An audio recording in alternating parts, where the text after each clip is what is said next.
ನಮಸ್ಕಾರ. ನಾನು ಪವಿತ್ರ ಭಾಗವತ್. ಮಿಸೆಸ್ ಭಾಗವತ್ ಚಾನಲ್‌ಗೆ ನಿಮ್ಮೆಲ್ಲರಿಗೂ ಪ್ರೀತಿಯ ಸ್ವಾಗತ. ಇವತ್ತಿನ ವಿಡಿಯೋದಲ್ಲಿ ಕೆಲವು ಇಂಗ್ರೀಡಿಯೆಂಟ್ಸನ್ನ ಬಳಸ್ಕೊಂಡು ಸುಲಭವಾಗಿ ಮನೆಯಲ್ಲಿಯೇ ಸಾಂಬಾರ್ ಪೌಡರನ್ನ ಯಾವ ರೀತಿಯಾಗಿ ಮಾಡೋದಂತ ತೋರಿಸ್ತಾ ಇದ್ದೇನೆ. ಕೆಲವು ಸಾಮಗ್ರಿಗಳನ್ನು ಬಳಸಿದ್ರು ಕೂಡ ತುಂಬಾನೇ ಪರಿಮಳಭರಿತವಾಗಿರ್ತದೆ.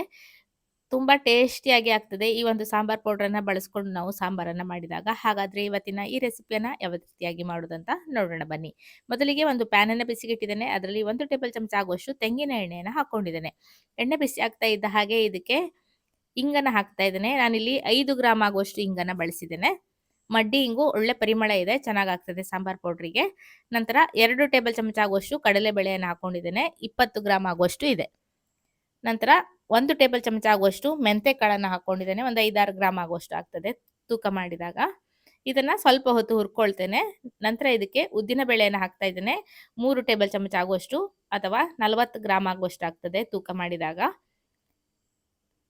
ಗ್ರಾಮ್ ಅಳತೆ ಮನೆಯಲ್ಲಿ ಮಾಡಲಿಕ್ಕೆ ಟೇಬಲ್ ಸ್ಪೂನ್, ಕಪ್ ಅಳತೆಯನ್ನು ಕೂಡ ಹೇಳ್ತೇನೆ. ನಿಮಗೆ ಸುಲಭ ಆಗ್ತದೆ. ಯಾವ ಅಳತೆಯನ್ನು ಬೇಕಾದರೂ ನೀವು ಫಾಲೋ ಮಾಡಬಹುದು. ನಂತರ 2 ಕಪ್ ಆಗುವಷ್ಟು ಧನಿಯಾ ಬೀಜವನ್ನು ಹಾಕೊಂಡಿದ್ದೇನೆ. 2 ಕಪ್ ಅಂದರೆ 150 ಗ್ರಾಮ್ ಆಗುವಷ್ಟು ಆಗ್ತದೆ.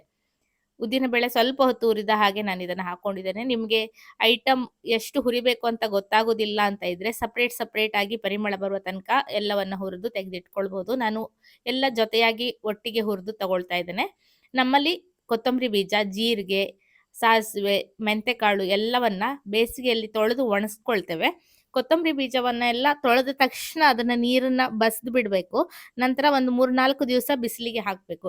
ಧನಿಯಾ ಬೀಜಕ್ಕೆ ಮಾತ್ರ ಒಂದು 2 ದಿವಸ ಬಿಸಿಲಾದ ನಂತರ ಅದಕ್ಕೆ ಸ್ವಲ್ಪ ಉಪ್ಪು ನೀರಿನಲ್ಲಿ ಅದನ್ನ ಹೊರಳಿಸಿ ಬಿಸಿಲಿನಲ್ಲಿ ಒಣಗಿಸಬೇಕು. ಆಗ ಅದಕ್ಕೆ ಹುಳ ಕುಟ್ಟೆ ತಾಗೋದಿಲ್ಲ. ಮತ್ತೆಲ್ಲ ಹಾಗೆ ಒಣಗಿಸಿದ್ರೆ ಆಯಿತು. ಈಗ ಇದಕ್ಕೆ ಜೀರಿಗೆಯನ್ನು ಹಾಕೊಂಡಿದ್ದೇನೆ. 1/4 ಕಪ್ ಆಗುವಷ್ಟು ಇದೆ. 50 ಗ್ರಾಮ್ ಆಗುವಷ್ಟು ಆಗ್ತದೆ ತೂಕ ಮಾಡಿದಾಗ. ಇದನ್ನು ಕೂಡ ಸ್ವಲ್ಪ ಹೊತ್ತು ಹುರ್ಕೊಳ್ತೇನೆ.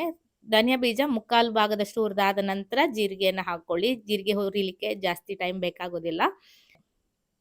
ಜೀರಿಗೆ ಎಲ್ಲ ಹುರಿದಾದ ನಂತರ ಕೊನೆಯಲ್ಲಿ 1 ಟೀ ಚಮಚ ಆಗುವಷ್ಟು ಸಾಸಿವೆಯನ್ನು ಹಾಕೊಂಡಿದ್ದೇನೆ.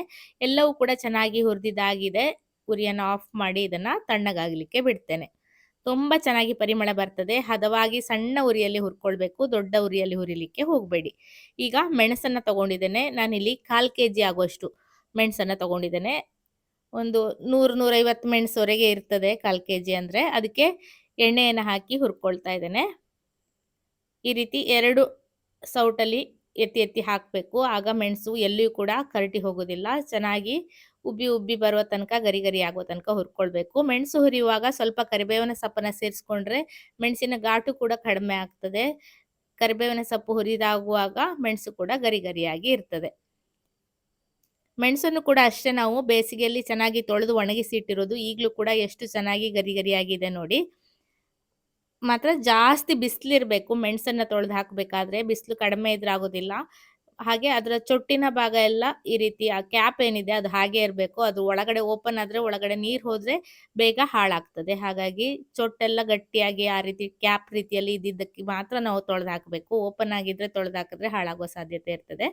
ಹುಷಾರಾಗಿ ಮಾಡಬೇಕು ಮೆಣಸನ್ನು ಮಾಡುವಾಗ. ಅದನ್ನು ಕೂಡ ನಾವು ತೊಳೆದು ಹಾಕಿರ್ತೇವೆ. ತುಂಬ ಅದರಲ್ಲಿ ಧೂಳು ಮಣ್ಣೆಲ್ಲ ಇರ್ತದೆ. ಹಾಗಾಗಿ ಬೇಸಿಗೆಯಲ್ಲಿ ತೊಳೆದು ಒಣಗಿಸಿ ಇಟ್ಕೊಂಡಿರ್ತೇವೆ.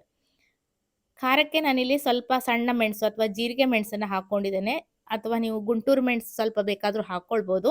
250 ಗ್ರಾಮ್ ಬ್ಯಾಡಗಿ ಮೆಣಸಿನ ಬದಲಿಗೆ ಒಂದು 200 ಗ್ರಾಮ್ ಆಗುವಷ್ಟು ಬ್ಯಾಡಗಿ ಮೆಣಸು ಮತ್ತು ಒಂದು 25 ಗ್ರಾಮ್ ಆಗುವಷ್ಟು ಗುಂಟೂರು ಮೆಣಸನ್ನು ಬೇಕಾದರೆ ಸೇರಿಸ್ಕೊಳ್ಬೋದು. ಖಾರಕ್ಕೆ ತಕ್ಕಂತೆ ನೀವು ಹೆಚ್ಚು ಕಡಿಮೆ ಮಾಡ್ಕೊಳ್ಬಹುದು. ಹುರಿದೆಲ್ಲ ತಣ್ಣಗಾದ ನಂತರ ಮಿಕ್ಸಿ ಜಾರಲ್ಲಿ ಮೊದಲಿಗೆ ಕೊತ್ತಂಬರಿ ಜೀರಿಗೆ ಎಲ್ಲ ಹುರಿದಿಟ್ಟಿದೆಯಲ್ಲ ಅದಕ್ಕೆ ಸ್ವಲ್ಪ ಅರಿಶಿಣವನ್ನು ಹಾಕಿ ಪೌಡ್ರನ್ನು ಮಾಡ್ಕೊಂಡಿದ್ದೇನೆ. ನಂತರ ಒಣಮೆಣಸು ಸ್ವಲ್ಪನೇ ಹಾಕ್ತಾ ಪೌಡ್ರನ್ನು ಮಾಡಬೇಕು. ಒಮ್ಮೆಲೆ ಹಾಕ್ಕೊಂಡ್ರೆ ಚೆನ್ನಾಗಿ ಪೌಡ್ರ್ ಆಗೋದಿಲ್ಲ ಅದು. ಹಾಗಾಗಿ ಮತ್ತೆ ಸ್ವಲ್ಪನೇ ಹಾಕಿ ಮಿಕ್ಸಿ ಜಾರಲ್ಲಿ ಪೌಡ್ರನ್ನು ಮಾಡ್ಕೊಂಡಿದ್ದೇನೆ. ಎಲ್ಲ ಮೊದಲಿಗೆ ತರಿಯಾಗಿ ಮಾಡಿಕೊಂಡು ಮಿಕ್ಸ್ ಮಾಡಿಕೊಂಡು ನಂತರ ಎಲ್ಲ ಒಟ್ಟಿಗೆ ಹಾಕಿ 1-2 ಬಾರಿ ನುಣ್ಣಗಾಗೋ ತನಕ ಪುಡಿಯನ್ನು ಮಾಡಿಕೊಂಡ್ರೆ ಆಯಿತು. ತುಂಬ ಚೆನ್ನಾಗಿ ಪರಿಮಳಭರಿತವಾಗಿ ಇರ್ತದೆ. ನೀವು ಜಾಸ್ತಿ ಹೊತ್ತು ಮಿಕ್ಸಿ ಜಾರನ್ನು ರನ್ ಮಾಡಲಿಕ್ಕೆ ಹೋಗಬೇಡಿ. ಸ್ವಲ್ಪನೇ ಹೊತ್ತು ಮಾಡಿ ಅದನ್ನು ಆಫ್ ಮಾಡಿಕೊಂಡು ತಣ್ಣಗಾದ ನಂತರ ಮತ್ತೆ ಒಂದು ಸಲ ಹಾಕ್ಕೊಳ್ಳಿ. ಜಾಸ್ತಿ ಮಿಕ್ಸಿ ಜಾರು ಅದು ಬಿಸಿ ಆಯಿತು ಅಂದರೂ ಕೂಡ ಅದರ ಪರಿಮಳವೇ ಚೇಂಜ್ ಆಗಿಬಿಡ್ತದೆ. ಹಾಗಾಗಿ ಈ ರೀತಿ ಸುಲಭವಾಗಿ ನಾವು ಮನೆಯಲ್ಲಿ ಸಾಂಬಾರ್ ಪೌಡ್ರನ್ನು ಮಾಡ್ಕೊಳ್ಬೋದು. ತುಂಬಾನೇ ರುಚಿಕರವಾಗಿರ್ತದೆ. ಸಿಂಪಲ್ ಆಗಿ ಮಾಡುವಂತಹ ಸಾಂಬಾರ್ ಪೌಡರ್. ಎಲ್ಲೂ ಕೂಡ ಕನ್ಫ್ಯೂಷನ್ ಕೂಡ ಇಲ್ಲ. ಇದನ್ನ ನೀವು ನೋಡಿಟ್ಕೊಂಡು ಬರ್ದಿಟ್ಕೊಳ್ಳಿ. ಮನೆಯಲ್ಲಿ ನಿಮ್ಗೆ ಬೇಕಾದಾಗ ಈ ಒಂದು ಸಾಂಬಾರ್ ಪೌಡರ್‌ನ ಸುಲಭವಾಗಿ ಮಾಡ್ಕೊಳ್ಬೋದು. ಅಂಗಡಿಯಲ್ಲೆಲ್ಲ ಸಾವಿರಾರು ರೂಪಾಯಿ ಕೊಟ್ಟು ಇಷ್ಟು ಪೌಡರ್‌ನ ನಾವು ತಗೊಳ್ಬೇಕಾಗ್ತದೆ. ಮನೆಯಲ್ಲಿ ಸುಲಭವಾಗಿ ಮಾಡ್ಕೊಳ್ಬೋದು. ಖಂಡಿತ ಮಾಡಿಟ್ಕೊಂಡ್ರೆ ತಿಂಗಳಾನುಗಟ್ಲೆ ನೀವು ಇದನ್ನ ಬಳಸ್ಬೋದು. ಚೆನ್ನಾಗಿ ಪರಿಮಳಭರಿತವಾಗಿ ಇರ್ತದೆ. ಇವತ್ತಿನ ಈ ಒಂದು ರೆಸಿಪಿ ಇಷ್ಟ ಆದ್ರೆ ಖಂಡಿತ ಒಂದು ಲೈಕ್ ಮಾಡಿ, ಶೇರ್ ಮಾಡಿ, ಅನಿಸಿಕೆನ ಕಮೆಂಟಲ್ಲಿ ತಿಳಿಸಿ. ಹಾಗೆ ಚಾನಲನ್ನು ಸಬ್ಸ್ಕ್ರೈಬ್ ಮಾಡಿಕೊಂಡು ಸಪೋರ್ಟ್ ಮಾಡಿ ಅಂತ ಕೇಳ್ಕೊಳ್ತೇನೆ.